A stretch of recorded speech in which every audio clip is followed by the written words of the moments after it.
All right, we're going to kick off our media availability here with Martin Truex Jr. But before we get started, I'd like to introduce Earl Krause from the Eastern Motorsports Press Association. Thank you very much, Matt. Good morning, good afternoon, everyone. Welcome to Pocono Raceway. One of the organizations that Pocono Raceway has always supported is the Eastern Motorsport Press Association. It was founded in 1970 with the purpose of increasing the relationship between the media, both writers and photographers, and all the racetracks, both locally and nationally. And one of the great things that EMPA has done over the years is the awarding of special honors to various drivers, again, on the local and national level. And what's nice about it is it's done by our membership, which now numbers about 200. And this past year, as happened in 2016, the Eastern Motorsport Press Association, all the members voted Martin Truex Jr. as our National Driver of the Year.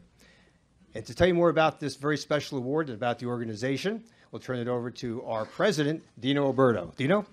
Earl, thank you very much, and it's always an honor to be able to do something special like this. And as Earl mentioned, through the membership that we vote on at our annual convention, which takes place in January, and to all you media guys out there that may not be part of this group, we do have applications in the back. We certainly welcome you to take a look at that, and we would love to have you on board with us.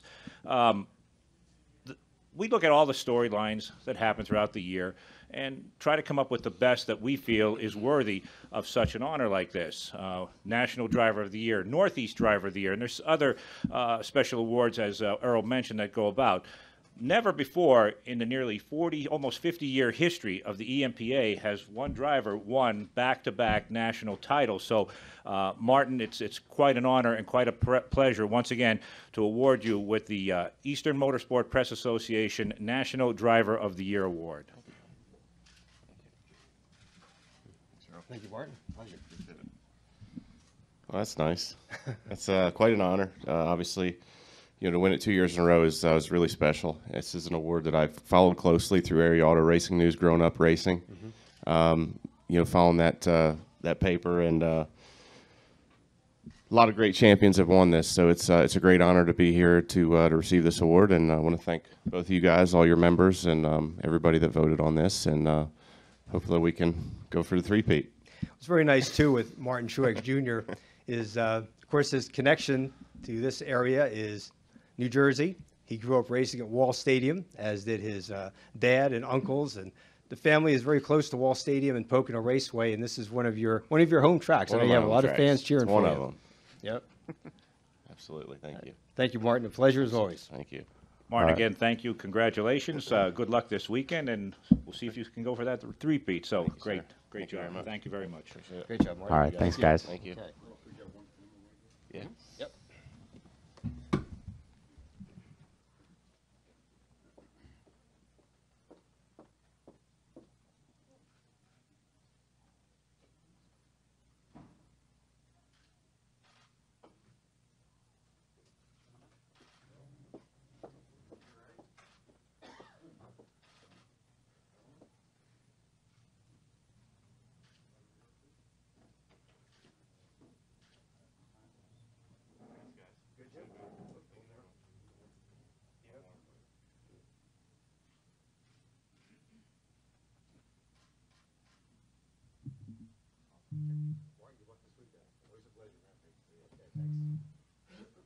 Thanks, guys. No problem. Matt, thank you. All right, and we'll move ahead with our media availability here with Martin.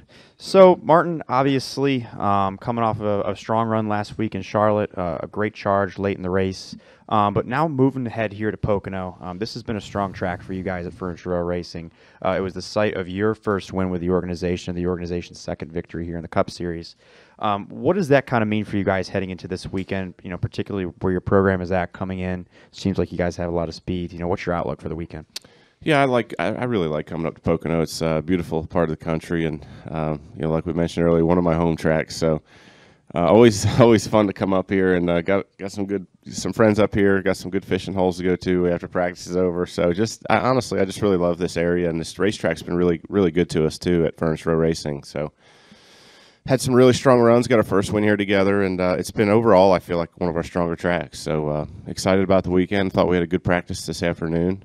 Albeit short, it was very productive, and looking forward to qualifying this afternoon. So I feel like really all season long we've been right there. We've been in the top 5, I think, every race but one that we haven't had a problem in, and so that's been really promising. And just working to, trying to find a little bit that good luck fortune we had last year. Seems like we've had quite a bit more things to battle through. The consistency, just we've had some bad luck along the way, and we've had some trouble on pit road here and there, and just seems like things haven't really gone our way, but we've found a way to battle back and get great finishes. So really proud of the team and where we're at, and we'll just keep digging. Hopefully have a shot at winning this weekend. All right, we'll open things up to the floor here, and we'll start with Jerry and then go to Claire. Jerry Jordan, Kicking the Tires.net. PRN, looking back to last weekend, pretty dominant in that race, but how frustrating was that last pit stop?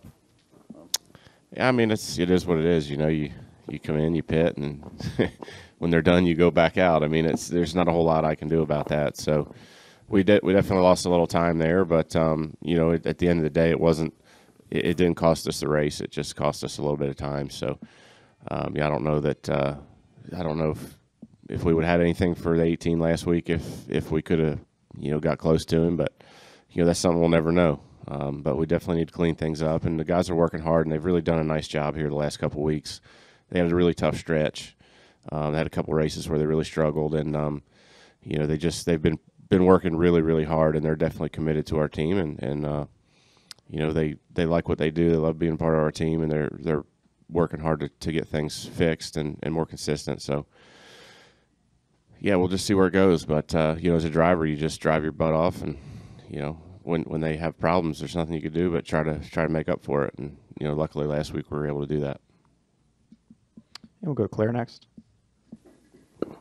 Claire B. Lang, Sirius XM NASCAR Radio, and it was like Martin Truex Jr. Day in New Jersey, and you come back here and you think about, as you just received this award, racing in this part of the country, what it was like for you growing up, as you catapult to today, and also you think about this racetrack and the first time you ever came here, or you ever thought about it, or you ever visited this track. Oh, first time I came here was in the 80s.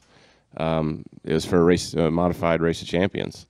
So they raced on the front straightaway. They had, I guess they made a turn to come down pit road. I can't even remember how the track was. I just know it was part of the front stretch, and part of the track was a lot smaller than the big track. So, yeah, I remember coming here as a young kid. I don't even know how old I was. It was sometime early 80s. So been coming here a long time, and it's definitely a special track. And yesterday was a big day. It was fun to go home, to go to the state capitol and meet the governor and get the proclamation that yesterday was MTJ Day in New Jersey. I mean, it's just crazy to think about. It's crazy to think about things like that and where we've come to in such a short amount of time. It feels like just yesterday, I was living up there building race cars and racing for fun and thinking, maybe someday somebody will hire me to drive for them. And, here we are, not that much further down the road with a championship and all the things that have come along with it. It's been quite an amazing journey. And it was fun yesterday just to go back home. And, and after the Capitol visit, I had to do some work in my hometown. So it was fun to go back there and see my parents and hang out at the house, and took a boat ride with my best friend. So just to get back up there again and kind of celebrate that day and what was going on yesterday and all we've accomplished was really, really special for me. And I actually went to Atlantic City, went to the docks for our commercial fishing fleet, the family business, got on the boat that I worked on back in the late 90s, just finishing up high school and all that. The boat that I worked out in the ocean on, and just talking about things like that. It was quite a day, so something I'll remember for a long time for sure. All right, we'll go to Zach. Zach Sterniolo, Pocono Record. Martin, you talked about the fact that you're trying to find that kind of good luck and fortune that you had from last year. At this point last year, you had 2 wins. Obviously, right now you have the one this year. You went on a big tear at the end of last year to get that championship. Do you feel like that's something that could come out of the second half of this season? Is it too soon to tell? Oh, absolutely, I do. I mean, I feel like we're right there. You know, I think if you look at last year, we had 2 wins at this point in time.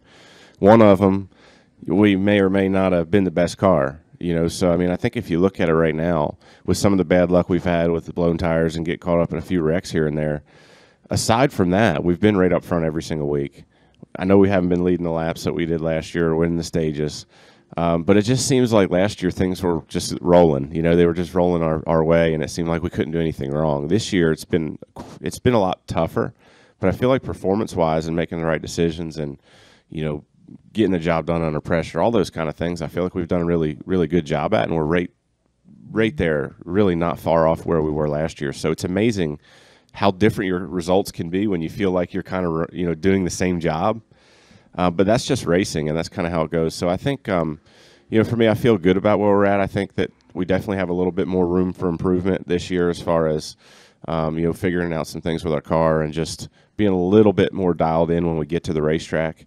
I feel like we've been off just a step where we unload on weekends, and it's kind of got us playing catch-up a little bit more than we did last year. So we're still kind of working on that. But overall, I feel really good, you know, about where we're at, and we just need to kind of have a little bit more momentum on our side, so to speak. It's hard to really explain, but we're right there, and we'll keep digging. And you know, a lot of top fives this year, so that's really where you want to be. You want to be running the top 5. You want to have some wins, but yeah, I feel good about where we're at, and hopefully when the playoffs come, we'll be, you know, getting the job done and hopefully being able to win some races again. All right, we'll go over here to the left, and we'll go to Reed up front. Yeah, Bob Capasso, BRC 13. This used to be a 500-mile grind. Now it's 400 miles, and it's stages. How different is it driving the races now here at Pocono than it was the 500 miles? I don't know if I ever ran a 500 here, to be honest with you. Obviously, it must not be that much different if I did, because I can't remember it. But I think the stages are the big thing, you know. That's really what's changed the racing, especially at tracks like this, where we could get into long green flag runs, fuel mileage races, that kind of thing. It's definitely made the strategy a lot more straightforward for the crew chiefs, but there's still that option, right? There's still options for, you know, fuel mileage and strategy here just because the track's so big and you can kind of run it like a road course, so to speak. So it's definitely unique in that regard. But, you know, as far as behind the wheel, I mean, it's, you know, all these races are long. You're always just focused on, you know, what do we got to do to be in best position at the end. And I think most drivers in the series are, you know, pretty comfortable running 400, 500, 600 miles. Reed Spencer with NASCAR Wire Service. Was it nostalgic to be back on the boat, or was it more like, I'm really glad I'm not on the boat anymore? It was both, a little bit of both. It was very nostalgic, and you know, that particular boat is very special to my dad because it was his actual first boat he ever built. So it's just it's a cool story. His first boat, I got to work on it. It's still in service, still working each and every day. But just to go in there and to look at it and just feel the memories of what it was like, how much time I spent on there, how much I didn't like it, and then just how much so many things haven't changed in that business. You know, that boat's the same. It looks identical. There's so many things in it that are still the same, and it just reminded me of how fast time really goes by because it felt like just yesterday I was out there working on that thing. It's crazy. Yeah, we'll go to Jeff. Jeff Gluck from jeffgluck.com. Nate Ryan, in his column this week, he wrote that last year at this point you had 16 playoff points, but right now Kyle Busch has 25 and Harvick has 24. So they're like significantly ahead of the pace you were on, and you obviously went on to have a huge amount going into the playoffs. Yeah. Are you concerned at all that 2 of the playoff spots for the Final Four might be essentially clinched before like it even gets going? I don't know. I mean, I can't answer that. No, it's you know, there's so many races left to go. You never know what can happen. You know, I think for us, we obviously want more playoff points. We don't have as many as they do, so we want to be first in that. But we've had some trouble this year, like I said. So it's definitely, you know, it's not the position anyone wants to be in, you know, being behind that by that many points. I know those guys have to feel really good about how many they have.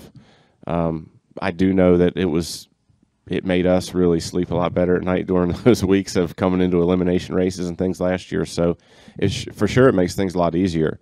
But I think if you look back at it, we never even had to use any of our bonus points. If you look back at the points throughout the playoffs, we never relied on any of those. We raced our way through just like somebody would have that had 0 to start with. So it's not the end of the world. I think it's quite possible that those points are a little bit overrated, unless you have trouble. If you have a bad race or two, they can really save you. But if you're consistent like we were last year, you really don't need them. So I don't know. I think everybody would like to have them if they had the option, but they're hard to get, that's for sure. All right. Any more questions here on the floor for Martin? Nope. Thanks, guys. Thanks, Martin.